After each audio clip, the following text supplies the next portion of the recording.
L'École supérieure d'administration, d'économie, de journalisme et des métiers de l'audiovisuel ESAE offre de nouveaux challenges pour l'année universitaire 2023-2024. Étudiantes et étudiants, parents d'élèves nouveaux bacheliers, ESAE, c'est la garantie d'une formation de qualité à des conditions très avantageuses. À Gbedjromede, à Papa, à Boumekalavi et Parakou, inscrivez-vous en administration générale, administration du travail et de la sécurité sociale, trésor et finances publiques, impôts, diplomatie et relations internationales, journalisme et métiers de l'audiovisuel, gestion des marchés publics, planification et développement local, sciences économiques, sciences juridiques et toutes les filières des sciences de gestion. ESAE vous offre des bourses, demi-bourses et de réductions pour les premières inscriptions dans toutes ces filières. Waouh! En licence 1, 2 et 3 et en master, bénéficiez jusqu'à 50% de réduction sur tous nos sites. N'est-ce pas génial? Infoline. ESAE Gbedjromede, 3e rue à droite en quittant le carrefour Le Jador pour la BIBE Jéricho ou au plus 229 90 93 65 21 98 98 14 00 à Kpakpa au plus 229 52 88 33 33 à Boumekalavi au plus 229 52 88 44 44 Parakou au plus 229 52 46 12 12.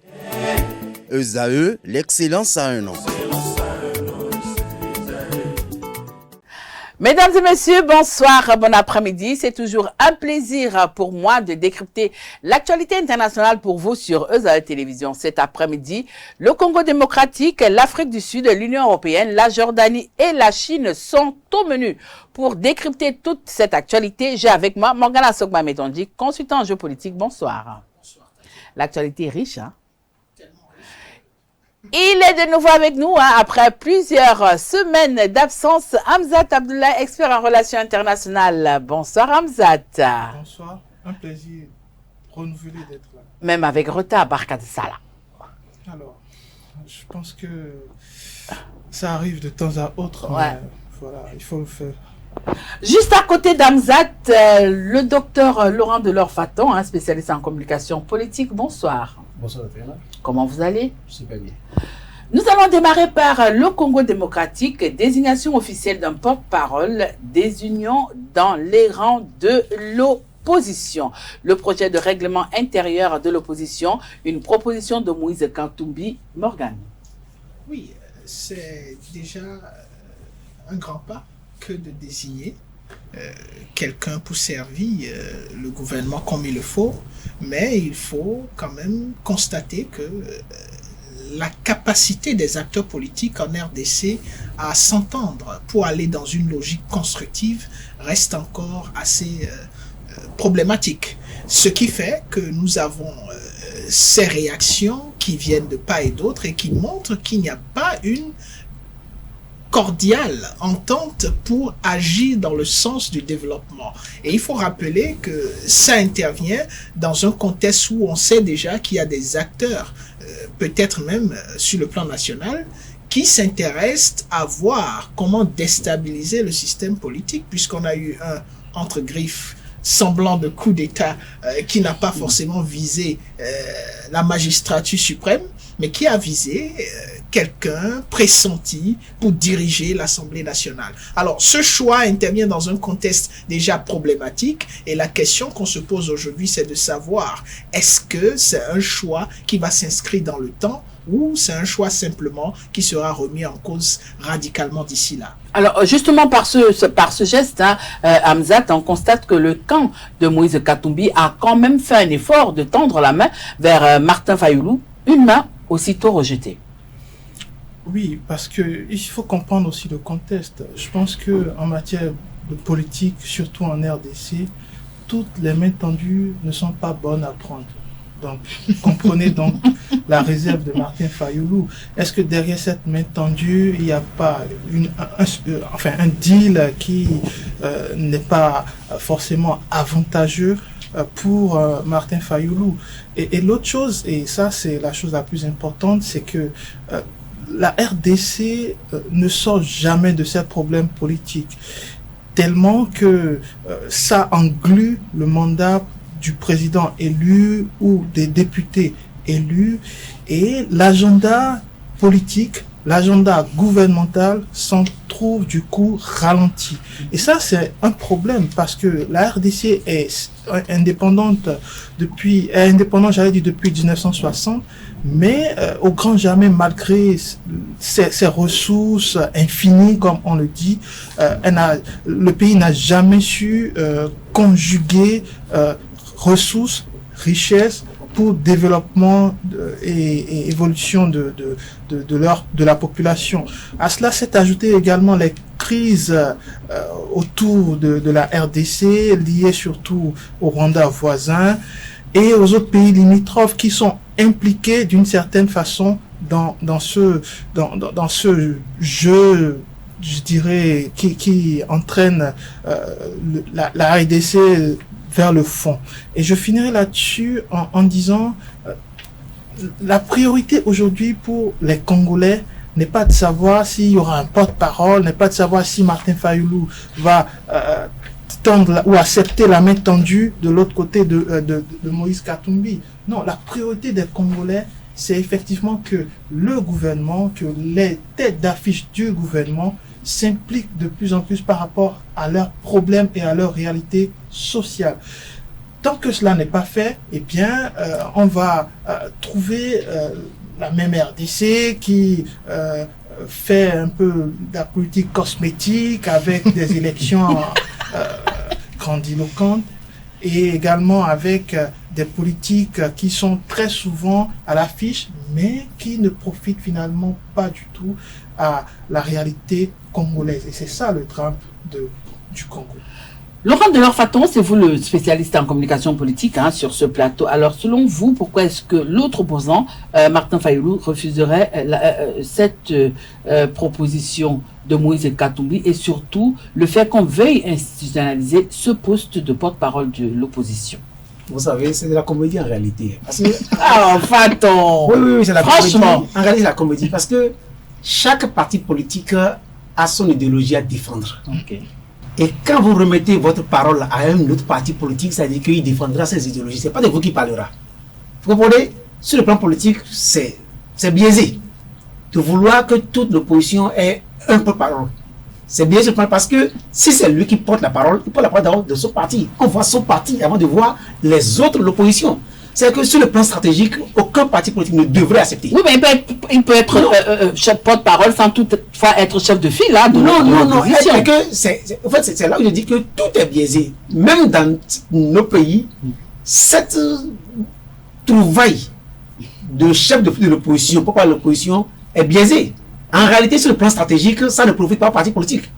Parce que tout le temps, c'est l'autre qui va vous représenter. Et vous ne saurez jamais ce qu'il a dit là-bas en votre nom. Parce que vous n'êtes pas là. Alors que chacun de vous se bat pour avoir le pouvoir, pour avoir la visibilité. Parce que toutes les fois qu'il sortira, c'est d'abord lui et son parti qu'on verra. Et non, vous savez que vous lui donnez les moyens qu'il faut pour vous smatter. Alors, personne ne voudra avoir, même si c'est chef de l'opposition, c'est encore mieux. Mais, porte-parole de l'opposition, ça veut dire que c'est lui qui a plus accès aux médias.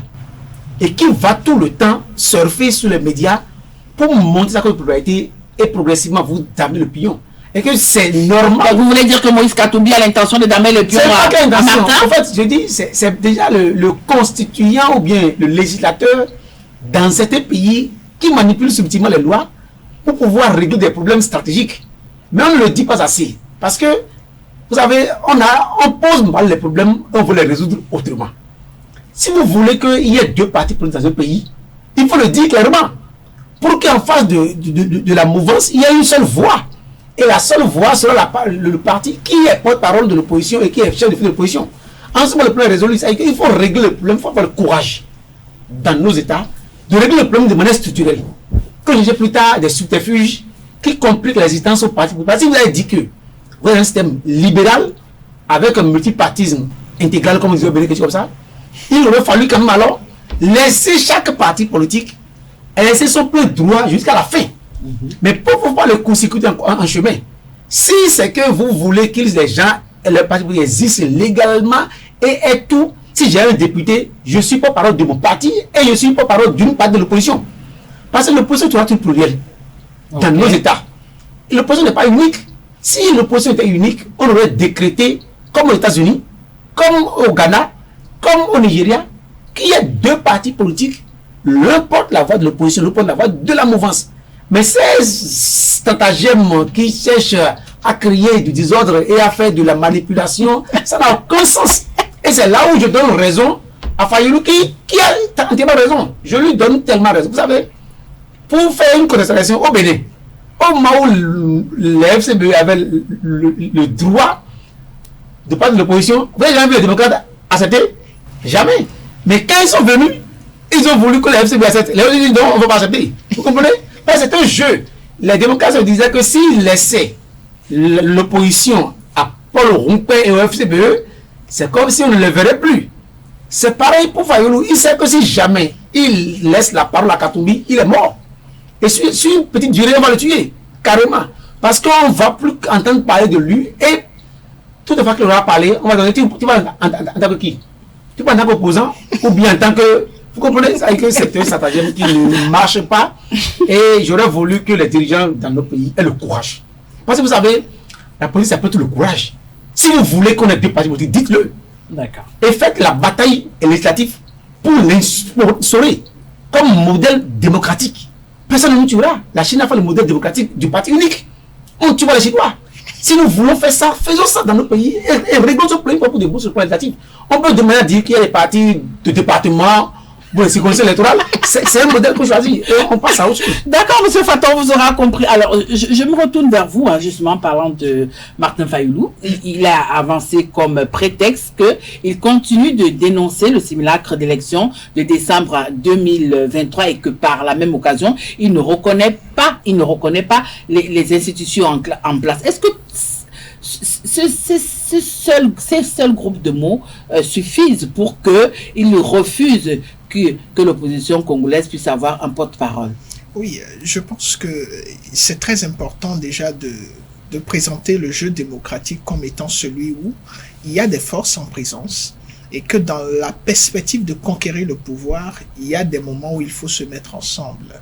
Se mettre ensemble pas parce qu'on s'aime, mais se mettre ensemble parce qu'on a des intérêts qui nous amènent à travailler ensemble. Et dans cette dynamique, vous vous retrouvez dans des systèmes démocratiques où on parle d'opposition et je reprends le concept de porte-parole de l'opposition, c'est pas parce que vous êtes porte-parole de l'opposition que votre parti politique aura tout ce qu'il faut pour captiver l'attention des populations, parce que dans la pratique, les populations sont plus sensibles au caractère proche, à la proximité des acteurs politiques et à leur capacité à pouvoir résoudre leurs besoins. De plus en plus aujourd'hui, on est dans ce schéma-là. Ce qui fait que vous avez beau être un communicateur excellent, si les populations ne s'inscrivent pas dans votre logique, ne s'identifient pas à vous, ils vont vous fermer la porte. Regardez les capacités de communication du président Macron en France et vous verrez que il a de très bonnes capacités,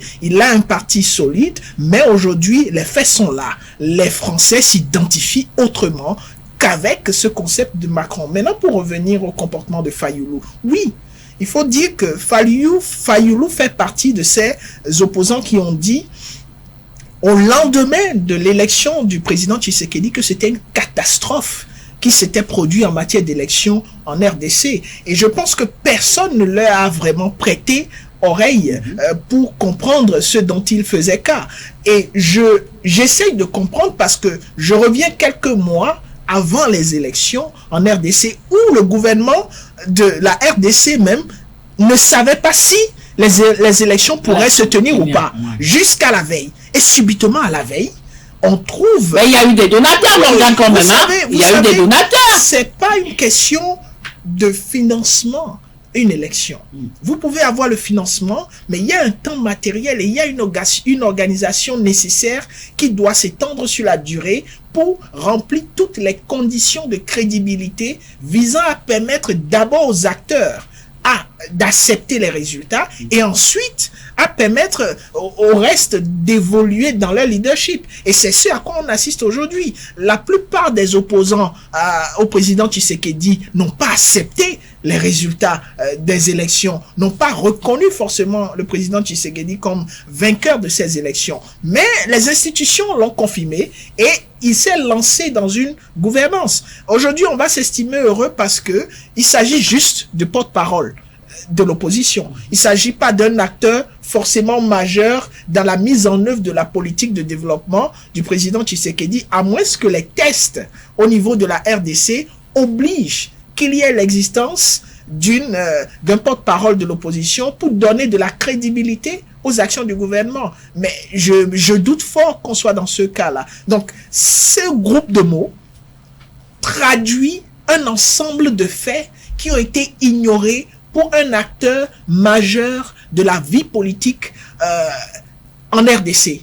Et quand vous ignorez les faits renvoyant à la position des acteurs majeurs, mais vous faites face à leur influence politique dans la mise en œuvre de votre pratique. Et là, on est en train de voir qu'aujourd'hui, malgré qu'on estime avoir évacué tous les antécédents liés à la crédibilité de ces élections, Fayulu continue de contester. On ne sait pas ce qu'il en est du côté de Katumbi, mais comme on l'a dit ici, chacun en RDC, il va selon ses intérêts et c'est la règle en politique. Alors pour sortir de ce sujet, Hamzat, pourquoi juger cette idée de Katumbi inopportune? Martin Fayulu estime que c'est une idée inopportune et non seulement qu'il faille quand même trouver une autre approche dans le cas Katumbi si l'on veut éventuellement parler du porte-parole de l'opposition. Et autre fait encore, il dénonce le fait que ce soit le seul parti de Moïse Katumbi qui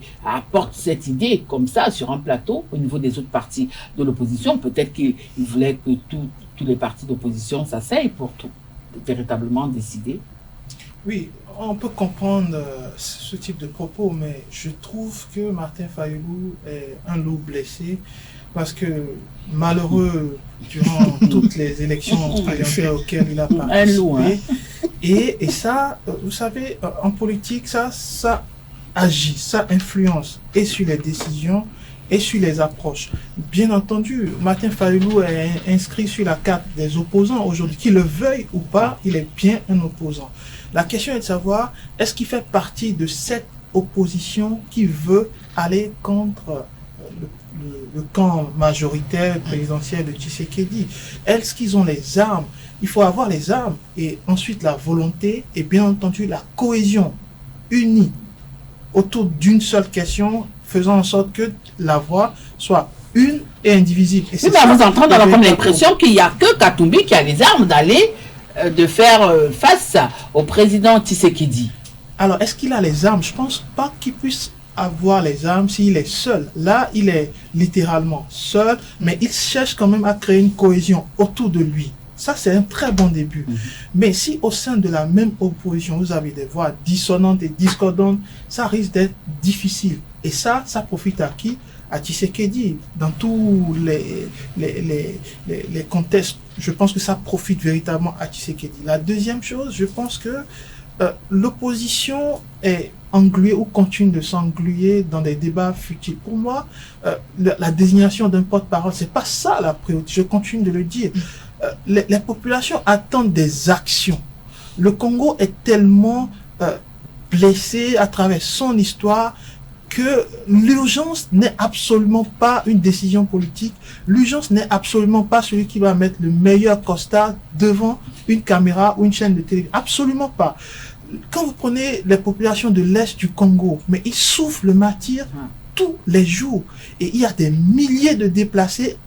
À cela s'est conjugué dernièrement des statistiques qui évoquent des millions de morts. On parle de 3 à 4 millions de morts rien que dans l'Est. Et je ne parle pas des autres conflits autour de la RDC. Et ça, c'est des millions de populations qui souffrent le martyre. Et vous allez comprendre que ce n'est pas le nom de Martin Fayulu à Moïse Katumbi qui va changer la donne. Non, je pense qu'ils attendent de véritables actions et au sein du Parlement et hors du Parlement, faisant en sorte que la priorité soit véritablement sociale. Le deuxième mandat de Tshisekedi, pour moi, c'était une farce dans la mesure où il est dans la continuité de son premier mandat, c'est-à-dire rien faire, surfer sur les divisions politiques et continuer à être président le temps que ça va prendre. Mais dans la phase concrète de son élection, on ne sent pas véritablement la volonté d'un homme qui veut impacter sur le social. Vous voulez dire que la RDC n'a pas de président? La RDC a un président élu. Vous savez, les démocraties qu'on s'est attribuées dans les années 80-90, c'est une copie de l'Occident, de la démocratie occidentale. Et j'entends tout à l'heure les propos de mon vis-à-vis par rapport à la question de la démocratie chinoise. Il n'y a pas de démocratie en Chine. Mais il y a une gouvernance en Chine. Une gouvernance qui s'est imposée aux Chinois, qui a coûté beaucoup de milliers de vies, la place Tiananmen et autres. C'est un sacrifice. Ensuite, il y a la division de la Chine en deux. Il y a eu Taïwan, dont on continuera de parler. Mais c'est pour dire que ça ne peut pas se faire du jour au lendemain, le changement de la démocratie de farce vers un système de gouvernement unique, démocrature ou ce que vous voulez. Ça risque de prendre du temps, mais le mieux serait de se concentrer sur ce qu'on a aujourd'hui et de s'adapter par rapport à nos réalités sociales, à nos réalités culturelles, faisant en sorte qu'on puisse avoir un modèle de développement propre à nos réalités. C'est bien plus de ça qu'il s'agit. Et changer le type de gouvernance, pour moi, c'est reculer, c'est-à-dire faire 2 pas en avant et 6 en arrière. Voilà, nous nous rendons en Afrique du Sud. Stabilité de la coalition gouvernementale, des interrogations. Laurent Delors-Faton, la nouvelle élection de Cyril Ramaphosa à la tête de l'Afrique du Sud, un apport de l'opposition. Vous savez, je pense qu'on a discuté sur ce sujet-là une fois. L'Afrique du Sud rentre progressivement dans une phase de déclin de l'hégémonie de l'ANC. Il n'y a plus rien à faire pour arrêter la saignée. S'ils ont pu sauver la face aujourd'hui, ce n'est pas évident que les prochaines fois, ils pourront réussir à sauver la face. Parce que l'écart vers la majorité n'est pas trop grand. On peut réussir à colmater les brèches. Mais ce qui devrait davantage inquiéter, c'est les années à venir. Comment va-t-on réussir à rogner? On a réussi à empêcher Jacob Zuma d'être candidat, ce qui a porté un coup. Parce que s'il lui mettait dans la scène comme c'était que nous connaissons, je pense qu'il aurait beaucoup plus œuvré davantage pour réduire davantage les mailles de manœuvre de l'ANC.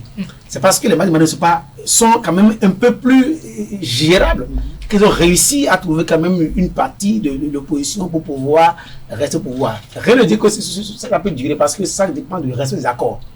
Les accords qui ont été scellés, est-ce qu'on va les respecter? Mais ce qui est aussi sûr, la partie qui est rentrée dans le gouvernement, qui a permis de se positionner aujourd'hui, d'avoir encore Ramaphosa au pouvoir, voudra aussi davantage royer.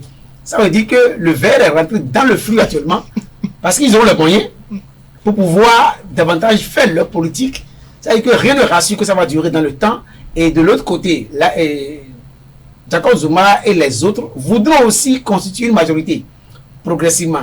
C'est-à-dire que les années à venir vont nous dire quand même davantage ce qui s'est passé. Mais ce qui est sûr, la descente est enclenchée et rien ne pourra arrêter cette descente au sein de l'ANC. Ça va aller, on verra jusqu'où ça pourra partir. Mais ce qui peut être je dirais un phénomène à observer, c'est la capacité de l'ANC à se régénérer. Parce que le défi aujourd'hui, c'est qu'il faut renouveler une certaine classe de l'ANC et donner de la voix à une frange de jeunesse qui veut s'exprimer. Parce que vous savez, les barons de l'ANC, ceux qui ont fait le grand combat, parce que c'est là le drame de l'ANC. Nous avons libéré l'Afrique du Sud.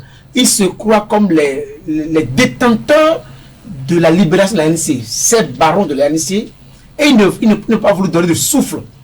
Si cette élection peut servir de leçon à ce qu'ils ouvrent un peu et qu'ils quittent leur cocon de ceux qui ont décidé de tout l'ANC et qui donnent de la voix, peut-être qu'ils peuvent réussir un miracle. Ce n'est pas exclu que le miracle se réussisse, mais ça dépendra de la capacité de ces anciens à laisser l'espace à certains jeunes pour qu'ils prennent le devant du parti. Morgane, rester à la tête de la nation arc-en-ciel, hein, nous savons que Cyril Ramaphosa a énormément compté sur les voix de l'opposition. Alors, les uns et les autres se posent la question de savoir aujourd'hui, est-ce qu'on n'a pas raison de se poser des questions par rapport à la stabilité et surtout cette coalition qui, ma foi, pourra peut-être faire long feu ou pas? Oui, on a le droit de se poser toutes les questions. Et c'est très important de rappeler que aujourd'hui, il s'agit d'un contexte qui a changé et de la nécessité d'évoluer avec le contexte. Quand vous prenez l'ANC, vous prenez tout ce qu'on a comme opposition aujourd'hui, ils sont tous partis de l'ANC, pratiquement, hein. Que ce soit IFFF, Economic Freedom Fighters, que ce soit le dernier parti de M. Zuma, le MK, et tous les autres. Vous voulez me dire qu'ils seront toujours redevables à l'ANC? Non, c'est pas une redevabilité, c'est pour montrer la capacité de la classe politique, ou du moins pour montrer qu'il y a une résistance de l'ANC au changement qui fait qu'il y a une sorte de déconnexion avec un groupe qui décide maintenant de prendre leur chemin sur la base des acquis de base. Il y a eu des acquis de base. Les acquis de base, c'est qu'à une époque donnée, les Sud-Africains ont constaté et ont réussi à avoir une entité politique qui pourrait diriger le pays, qui fédérait toutes les forces vives de ce pays. Mais à un moment donné, cette entité a décidé de faire un combat qui ne permettait pas à plusieurs d'entre eux de s'identifier dans ce combat. Exemple, le IFFF, Economic Freedom Fighters, leur combat, c'est de voir les terres retourner aux Noirs.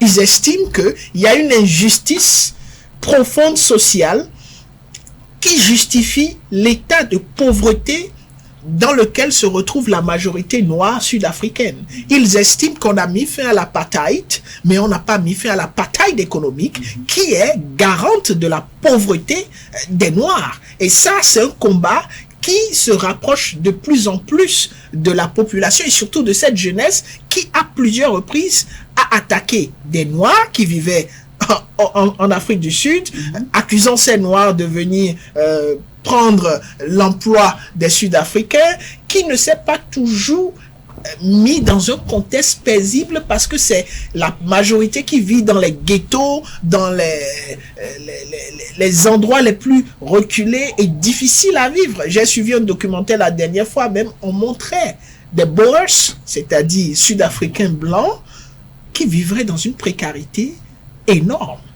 Et donc, la problématique aujourd'hui n'est plus que dans le camp des Noirs, c'est aussi dans le camp des Blancs. Et donc, ce qui signifie qu'il y a réellement un besoin de mettre à jour les aspirations des populations. Et ça se traduit par les difficultés que rencontre l'ANC. Et comme l'a dit mon vis-à-vis, il y a une nécessité de réforme qui existe depuis plus d'une décennie, mais l'ANC fait de la résistance par le biais de ces barons qui maîtrisent le système économique et qui s'en sortent. Ils sont noirs, mais ils ont des implications énormes dans tout ce qui peut être considéré comme exploitation à tort de la manne des ressources économiques de l'ANC. Alors, Hamzata, les différents partis qui ont toujours eu à combattre l'ANC ont décidé cette fois-ci de voler au secours de ce parti, histoire de pouvoir conserver le pouvoir. Où se trouve le piège? Il n'y a pas de piège. L'ANC est pour moi ce parti qui est mal entré dans l'histoire. Mal entré parce que qui a une cause qui n'est pas éternelle en réalité. Vous avez parlé de la nation arc-en-ciel, j'en souris un peu. Mais aujourd'hui, pour moi, ce concept de la nation arc-en-ciel, pour moi en tout cas, c'est subjectif, très subjectif, est un concept erroné. Parce que on ne peut pas partir d'un point A pour arriver à un autre point sans évoquer les différents types de passages entre ces deux points que j'évoque. Je m'explique. Dans les années 90, à l'arrivée de Mandela, qui a été un acteur, je vais dire, clé dans la formation de ce parti politique, à son arrivée, le défi n'était pas économique. Le défi était racial. Mais quand vous voulez atteindre un défi racial, en laissant de côté les autres défis qui sont économiques, qui sont sociaux également, vous allez arriver à un point où il n'y aura pas de possibilité d'aller de l'avant. Et c'est ce qui arrive depuis 20 à 25 ans en Afrique du Sud.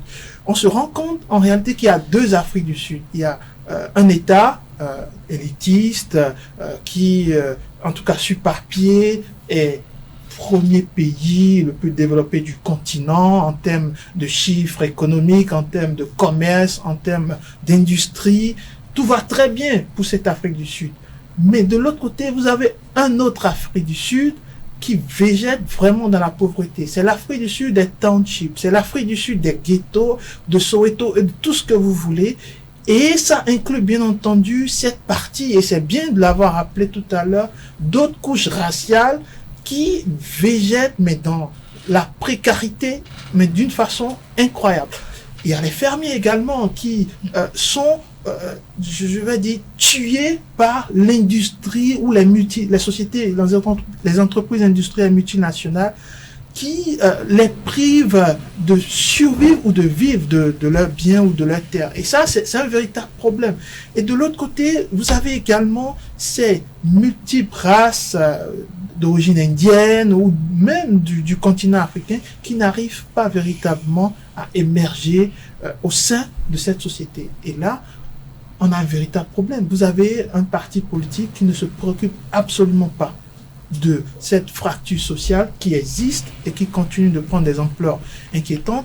Et derrière, vous avez à la tête de ce parti la corruption qui règne en maître. C'est-à-dire, on a confié le destin de ces millions de Sud-Africains à des personnes qui ont très peu de valeur et qui malheureusement ne pensent qu'à leurs propres intérêts. Prenez le cas des différentes têtes de file ou même des dirigeants de l'Afrique du Sud depuis Nelson Mandela. Très peu. Je pense aucun n'a fini son mandat. Aucun. Quand vous prenez Thabo Mbeki, quand vous prenez Jacob Zuma... Devant l'argent, l'homme perd sa dignité. C'est pas que ça. C'est-à-dire, devant les réalités sociales, l'ANC perd de vue ses priorités. Les priorités qui sont censées être à l'encontre, ou plutôt être à l'endroit des populations, sont malheureusement tournées dans un autre sens. Et je finirai là-dessus en évoquant l'avenir en Afrique du Sud. L'ANC est un grand parti. L'ANC ne mourra pas de sitôt, contrairement à ce que beaucoup pensent. C'est une certitude. L'ANC a réussi pendant toutes ces années à quand même s'intégrer dans toutes les couches. Ça va prendre du temps. Elle va perdre du terrain. Le parti, je vais dire, va perdre énormément de terrain, ce qui se constate, mais ne mourra pas dans la mesure où justement ceux qui constituent une sorte de nouvelle génération, de nouvelles alternatives, sont tous issus en réalité de la famille de l'ANC. Donc c'est une sorte de continuité qui va faire en sorte que l'ANC va perdre du poids et du poids, mais continuera à exister dans toutes les têtes. Et c'est ça, moi, ma crainte. C'est-à-dire, vous avez un système qui se perpétue à travers d'autres personnes, à travers d'autres têtes, et c'est pas comme si le changement est pour demain. Là, nous nous rendons du côté de l'Union européenne. L'intégration des Balkans est-elle encore à l'ordre du jour après les élections européennes? Les élections européennes ont conduit l'institution dans une phase d'incertitude concernant son élargissement. De l'or. Vous savez, c'est la montée du FN qui est le grand problème de l'Union européenne. Vous savez, il faut se rappeler les élections présidentielles de 2002 en France, quand Le Pen est passé au second tour, tout l'Occident a tremblé. Et je me souviens, j'ai suivi en direct, il y avait tout le plateau de grands débats où tout le monde était certain, parce que c'était l'inquiétude. Alors l'inquiétude est revenue encore sur la scène aujourd'hui. Qu'est-ce qui arrive? Et que la préoccupation aujourd'hui, ce n'est plus l'intégration des Balkans qu'on sort. La préoccupation, c'est comment régler le plan de la montée en puissance du FN. Et ça, c'est la grande préoccupation que les Occidentaux ont aujourd'hui. Et malheureusement, je vois qu'ils sont impuissants. Parce qu'il y a des préoccupations qui deviennent de plus en plus européennes, auxquelles les Européens ne trouvent pas solution. Parce que l'Europe, c'est absolument le paradigme en fait, qui se passe en Europe. Tout le temps, durant 2 siècles ou bien 3 siècles, l'Occident a cherché à dominer le monde entier pour exister. Et ils ont oublié les préoccupations majeures de leur continent. Leur préoccupation était comment dominer les autres monde entier pour avoir la même mise sur les ressources de ces continents afin de devenir l'hyperpuissance. Alors, progressivement, ils n'ont pas su qu'il faut se replier sur eux-mêmes pour penser. Par exemple, il a fini de vider ce qu'ils peuvent vider. Ils ont accumulé le bien, mais comme l'homme est insatiable et qu'il pense toujours qu'il faut toujours continuer, au moment où les autres commencent à se réveiller pour arrêter la saignée, eux ils ont toujours continué par penser qu'il faut aller les dominer. En ce moment, ils ont progressivement commencé par oublier les préoccupations locales, je dirais, sur le continent européen, ce qui a fait que les Européens se sont pas sentis un peu leur politique loin d'eux. Alors, sentant que les dirigeants ne parlent plus de leurs problèmes, ils ont voulu maintenant trouver un mécanisme interne pour se réveiller, pour se prendre en charge. Ce qui fait qu'aujourd'hui, tous les élans nationalistes commencent par se développer et qu'aujourd'hui, c'est la protection de l'Occident qui devient la préoccupation de la conscience des Européens. Alors que les dirigeants sont tous dans la logique de dominer le monde entier, de pouvoir contrôler la politique de la monde. C'est-à-dire qu'aujourd'hui, ils sont tous frileux. Leur vrai problème, c'est comment contrer cette montée en puissance de fait et que les autres agendas vont venir au second plan. Parce que c'est comment régler. Parce que le drame serait que dans certains pays, pour les élections, le Front National commence à prendre le pouvoir. Que devenir l'Occident? Alors, je me retourne vers vous. Vous avez écouté Laurent Delors-Faton. Nous avons eu du côté de la Slovaquie il y a quelques semaines où l'extrême droite est arrivée au pouvoir. Du côté de la Hongrie, nous avons Viktor Orban qui est là. Du côté de l'Italie, on a Giorgia Meloni qui est là. Ça n'a pas fait autant de tapage. Ils sont arrivés, mais pourquoi quand il s'agit maintenant de l'arrivée en tête du Rassemblement national du côté de la France, tous les clignotants sont au rouge? Ça, c'est le premier volet. Et pourquoi est-ce que la composition du Parlement de Strasbourg inquiète à ce point?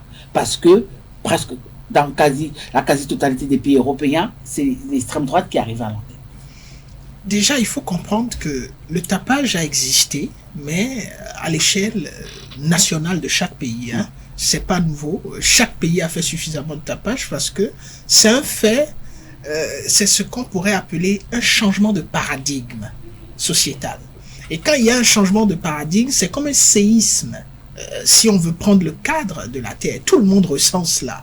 Et donc, tout le monde se met en alerte, tous les experts qu'il faut, les personnes concernées, pour qu'on puisse comprendre déjà quelle est l'échelle de ce séisme et comment faire pour qu'il n'y ait pas un autre séisme, si tant est que ce séisme est destructeur. Et c'est là le problème. Le problème ici, c'est que ce séisme n'est pas forcément destructeur pour les populations européennes.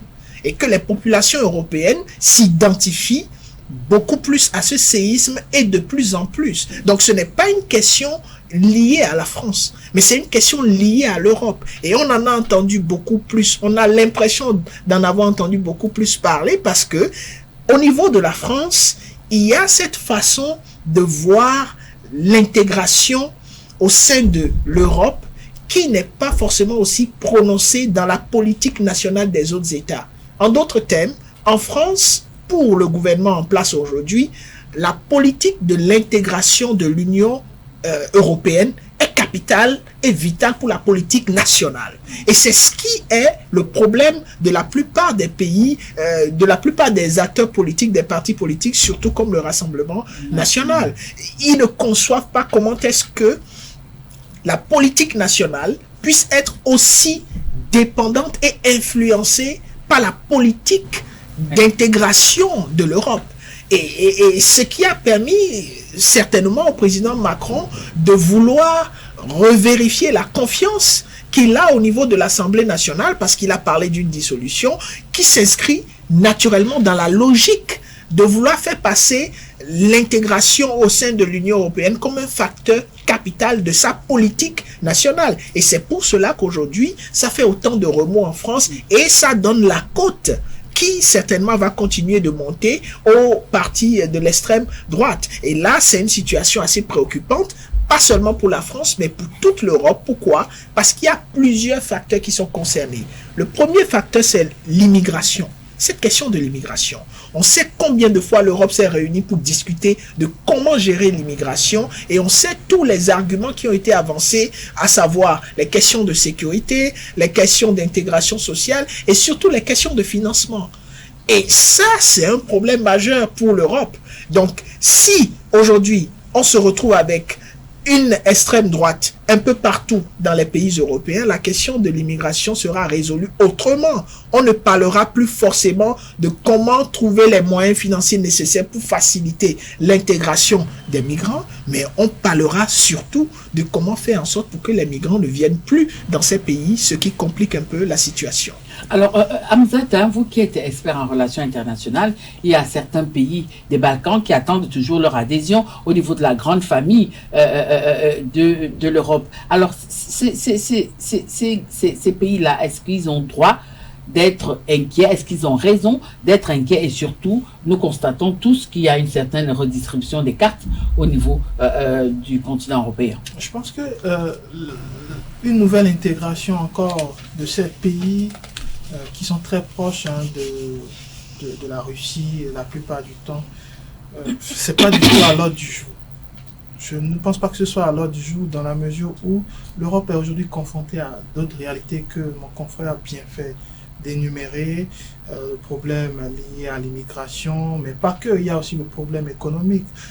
Où est-ce qu'il faut trouver l'argent, où est-ce qu'il faut trouver les ressources pour que l'Europe puisse véritablement tourner en tant qu'entité. Parce que l'Europe se veut être une entité, pas qu'un espace. Il ne s'agit pas que de l'espace Schengen où tout le monde peut aller faire des allers-retours et où les marchandises peuvent également transiter. Non, il s'agit également d'un défi économique. Mais il faut trouver le financement.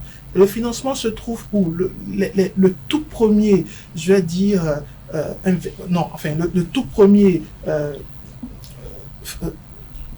enfin, ça va me revenir le terme, mais je pense que le principal financier de l'Union européenne, et je vais y arriver donc, c'est les taxes et les impôts, bien entendu. Donc, aujourd'hui, avec la montée de l'extrême droite, du nationalisme par endroit, les peuples sont réfractaires à l'idée de payer beaucoup plus de taxes qui vont finalement à l'endroit de l'Union européenne, mais dont ils ne bénéficient pas directement. Ça, c'est une chose.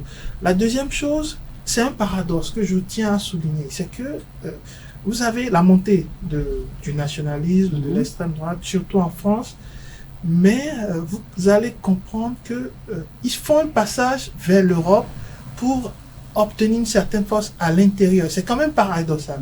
Pour des gens qui disent non à l'Europe, ou des gens qui disent... qui militent parfois pour le Frexit, c'est-à-dire la sortie de la France, par exemple, de l'Union européenne, mais qui se passent quand même par l'Union européenne pour s'imposer sur l'échelle nationale. Ça interroge par rapport à la vision du Rassemblement national. Alors, moi, je vais essayer de décortiquer rapidement cette vision du Rassemblement national. Pour moi, le Rassemblement national, c'est un gros paquet qui constitue une force politique, mais dont l'intérêt est vide. Il y a une idéologie du père, le Front National, surtout avec l'idée d'avril 2022, qui a toujours resté dans les 2002. Exactement.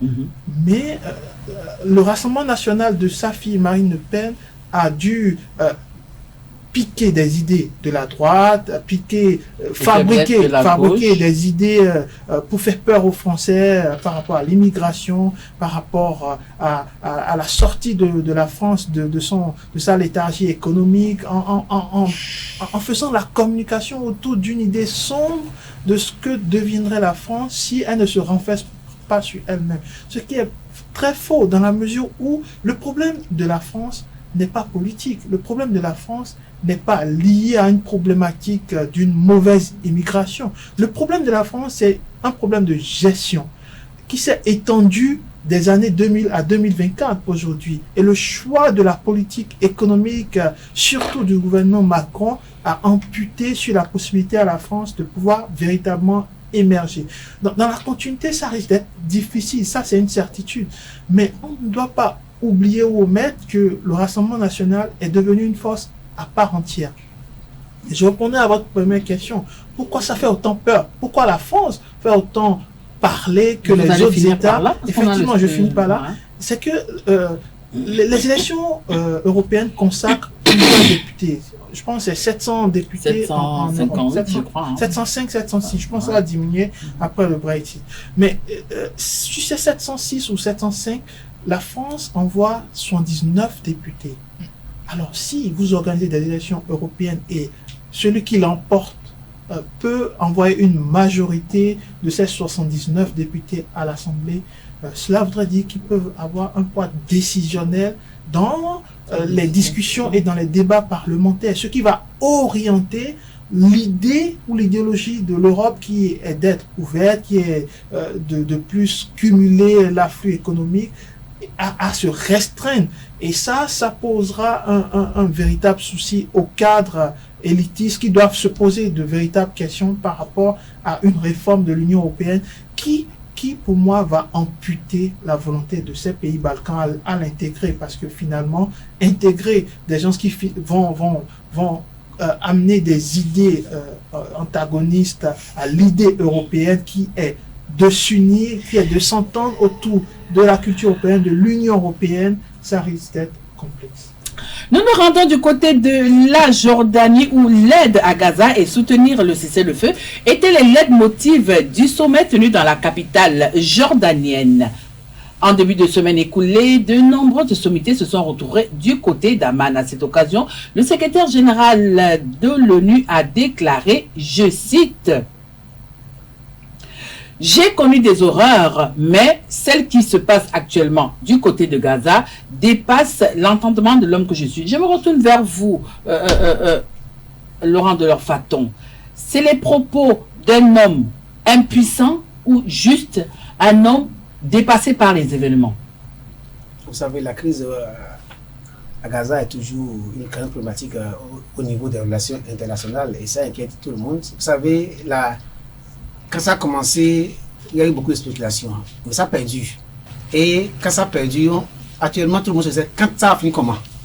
Et on sait que les positions sont toujours tranchées entre les puissances occidentales et qu'on soit par rapport à Israël et qu'on soit. Aujourd'hui, il ne faut pas se leurrer. Comme tous les anciens secrétaires généraux, celui qui est là aussi est impuissant. Il est impuissant, mais il doit quand même sauver la face. Et aujourd'hui, la grande question que tout le monde se pose, comment arrêter cette saignée? Il n'a pas la solution et personne pratiquement n'a la solution. Parce que cette crise, j'ai tout dit, sa résolution est purement ailleurs. Ce n'est pas du tout là où on pense. Parce que moi, tu dis, il faut remonter l'histoire. C'est deux peuples. Pour aller comprendre l'origine de la crise entre les deux peuples. Parce que c'est une question de peuple. Et on a ramené ça au niveau mondial. Et c'est devenu une crise internationale. Vous savez, quand il se prononce qu'il n'a jamais vu de telle horreur, moi en tant qu'Africain, je me dis, mais les horreurs que nous avons en Afrique, là, pourquoi ils ne s'en préoccupent pas? Parce que quelquefois, quand il prend la crise de Gaza, je vais toujours en Afrique. On dit, nous avons des crises tout le temps. La crise de l'immigration, elle est là. Des milliers d'Africains meurent tout le temps. Mais l'ONU ne s'est jamais préoccupé de cette crise autant. Quand on prend la faim en Afrique, la faim décime tout le temps.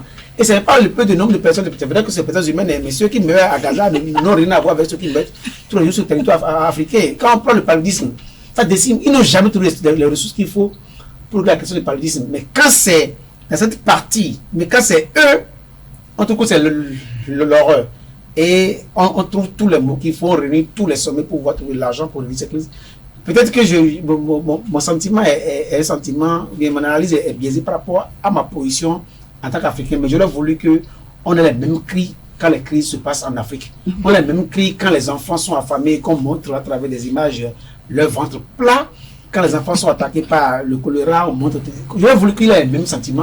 Parce qu'en RDC, ce qui se passe en RDC, ça n'a pas de nom. Oui, mais il n'a pas les mêmes sentiments. Et quand c'est quelques humains qu'on tue, mais qui tuent entre eux là-bas, on dit que c'est l'horreur du monde. L'horreur est en Afrique. Alors, je vous ai compris. Hein. Concernant les agissements du Hamas, hein, Morgane, oui, qui exige l'arrêt total de l'agression, est-ce qu'ils sont en position de force d'exiger quoi que ce soit? Le Hamas est dans une position il serait difficile de qualifier de position de force. Ouais. Et c'est pareil pour Israël. Israël est dans une position qui n'est pas forcément une position de force. Ce n'est pas parce que vous avez plus d'aptitude à détruire que vous avez une position de force. La position de force, c'est cette capacité-là qui permet déjà à capitaliser sur l'ensemble des événements qui se déroulent et à empêcher qu'il y ait des menaces par rapport à la sécurité de vos ressortissants et envisager une construction orientée vers le développement des populations. Et ça, aujourd'hui, ni le Hamas ne l'a pour le peuple palestinien et ni Israël ne l'a pour le peuple israélien. Et cette problématique est d'autant plus préoccupante que tout ce qui se passe là-bas d'une façon ou d'une autre, influencent la politique du monde de façon générale. Et je partage l'inquiétude de mon vis-à-vis par rapport à... Du docteur? Oui, du docteur, par rapport à ce qui se passe en Afrique. Et je tiens quand même à dire que ce soit Antonio Guterres ou toute autre institution des Nations Unies, ils sont dans leur devoir institutionnel qui constitue à montrer son indignation, utiliser des terminologies pour décrire l'horreur et inviter les acteurs capables de prendre les décisions à les prendre. Et donc, tout ne se joue pas au niveau de ces acteurs. Et je suis d'accord lorsqu'ils parlent d'une sorte d'impuissance. Mais il n'y a pas impuissance parce qu'il n'y a pas puissance.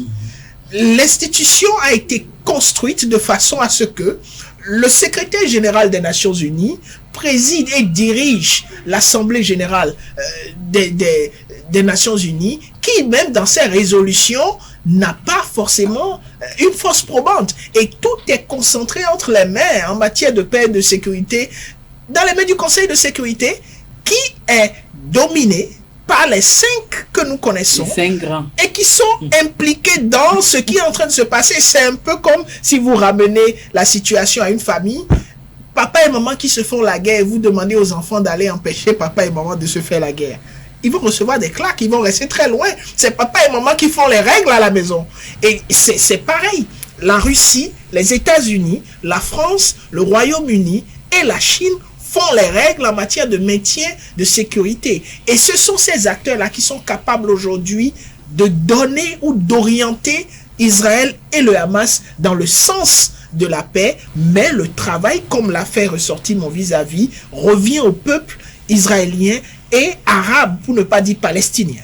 Voilà, pour sortir de ce sujet, à ce stade du conflit, Hamza, dites-nous un peu, est-ce que les deux protagonistes sont prêts à accepter un quelconque cessez-le-feu? Alors pour moi déjà, la leçon qu'on tire de ce conflit est une chose assez simple. La puissance ne règle pas forcément les choses. La puissance ne rétablit pas un ordre, surtout quand il y a un désordre en place. Et ça montre ou ça met en avant ce que j'appelle la puissance de la faiblesse. Vous savez, bien fou, 1954, où l'Occident avait quand même une force colossale en termes d'armement, ils ont quand même échoué face à la résistance vietnamienne, face à la résistance indo-chinoise. Et cela démontre quelque chose de très simple, c'est que Israël, même si il est soutenu par les États-Unis, par les Occidentaux, ne pourra pas mettre un terme à ce qui se passe avec que la force, avec que le pouvoir de pouvoir tuer ou de détruire. Ça n'arrête pas les conflits. Ça, on doit être clair là-dessus. La deuxième chose par rapport à ça, je trouve qu'on est entré dans une phase un peu décisive de cet affrontement, de cette guerre. Pour moi, c'est pas vraiment une guerre, parce que pour qu'il y ait guerre, il faut qu'il y ait l'équilibre des puissances défendu par Bismarck. Il n'y a pas d'équilibre de puissance. C'est beaucoup plus une partie qui est plus forte, plus armée, et l'autre qui se balise. Oui, mais attendez, les gars du Hamas, ce sont pas des enfants de cœur quand même, hein? Alors, séparons les choses. Bon, on va pas refaire... Bah non, on ne refait pas l'histoire, vous allez chuter par là, parce que... Mon développement, c'est que on a une guerre déséquilibrée. Et quand vous êtes face à des guerres déséquilibrées, il est difficile d'entamer un processus de paix tout de suite, encore plus que les acteurs qui évoquent cette paix sont impliqués, d'une certaine façon impliqués. Nous sommes à la phase décisive parce que si ce conflit ne se termine pas avant l'élection du présidentiel aux États-Unis, qui arrive très bientôt, on va être confronté à... De vous à moi, ce qui se passe du côté de Gaza peut s'arrêter avant les élections?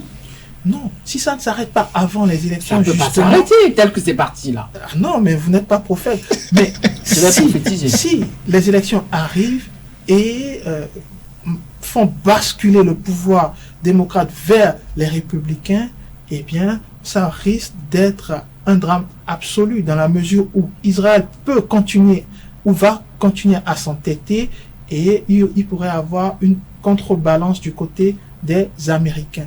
La finalité de cette crise, pour moi, n'est pas que la négociation. Oui, mais est-ce que vous voyez Trump Il faut des concessions. Vous voyez Trump dire à Netanyahou, stop, arrête, c'est bon là. Déjà, je suis certain que Netanyahou ne va pas être un premier ministre éternellement sur Israël. Ce n'est pas possible. D'ailleurs, son ministre de la Défense a démissionné, l'a abandonné, Benny Gantz.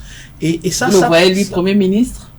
Non, je pense que ça va redistribuer les cartes. Okay. Netanyahou, avant la guerre, rendez-vous bien compte, était tellement affaibli qu'il y avait déjà des motions au sein du Parlement pour le destituer. Il a profité de ce conflit pour se refaire une carapace et bien entendu, ça ne lui marche pas. Je finirai là-dessus en évoquant la question du Conseil de sécurité, ou plutôt de l'ONU. Il n'y a plus une ONU forte, comme on l'avait constaté surtout début des années 2000. Quand je prends Kofi Annan, quand même, malgré qu'il y avait des conflits durant sa mandature, il a su imposer sa patte, il a su ramener parfois sur la table deux entités qui ne se sont jamais entendues dans l'histoire pour trouver des solutions. Je pense qu'Antonio Guterres n'est pas vraiment le Roosevelt du New Deal qu'on avait connu, non. Je pense qu'il est beaucoup plus instrumentalisé par cette puissance et il n'arrive pas à mettre sa patte. Vous aurez voulu qu'il soit comme un Ban Ki-moon, Kofi Annan, Boutros Ghali? Boutros Ghali, Kofi Annan, beaucoup plus, qui se sont impliqués en proposant surtout des solutions sociales. Que fait Gutiérrez? Qu'a-t-il fait durant le conflit, ou plutôt durant le coronavirus? Non, il a été prophète. C'est des crises. Morgane et Hamza, tu vas devoir arracher ma parole parce que le temps est parti. C'est des crises qui n'ont rien à voir avec les crises qu'on a eues auparavant. Juste un mot pour dire au revoir, Hamza. Alors, pour terminer. Je pense que l'influence de Gutiérrez fait en sorte que l'ONU, la configuration de l'ONU qu'on a aujourd'hui est une configuration perpétuellement dans l'impasse. Ça, c'est la première chose. La deuxième chose, c'est que le Conseil de sécurité dont on parle, eh bien, le Conseil de sécurité est toujours resté le Conseil de sécurité, mais ce n'est pas une raison pour dire que c'est la faute du Conseil de sécurité si Gutiérrez, par exemple, ne prend pas ses responsabilités. D'accord. Permettez, Gutiérrez n'y est pour rien, je tiens quand même à le dire, et que la responsabilité appartient aux décideurs qui sont impliqués dans ce qu'on appelle le désordre. Voilà. Hamza et Morgane, je sais que quand il s'agit du sujet Israël, Palestine, on ne sortira pas de ce sujet. Mais de grâce, nous sommes arrivés à la fin de notre émission Le Monde en 52 minutes de ce lundi. Nous sommes allés au Congo démocratique. Nous avons fait une petite escale du côté de l'Afrique du Sud. Nous avons parlé de l'Union européenne. Nous avons terminé par la Jordanie. Pour ça, chers internautes, j'ai reçu pour vous Morgane Assogba-Metonje, consultant en géopolitique. Merci de toujours être là pour nous. C'est un plaisir. Également avec nous cet après-midi, le docteur Laurent Delors-Fatan, spécialiste en communication politique. Merci, docteur. Merci. C'est toujours un plaisir de vous avoir. Plaisir aussi. Mon expert de luxe, comme je l'appelle souvent, lui, c'est Hamzat Abdoulaye, expert en relations internationales. Merci d'avoir été là cet après-midi. C'est toujours un plaisir de vous avoir sur notre plateau. Je pourrais argumenter, mais merci à vous. Voilà, fin stop, tout le monde est décent. Retrouvons-nous le lundi prochain pour une autre actualité riche à décrypter. Ça se passe tous les lundis après-midi sur EZA Télévision, la télévision de l'excellence.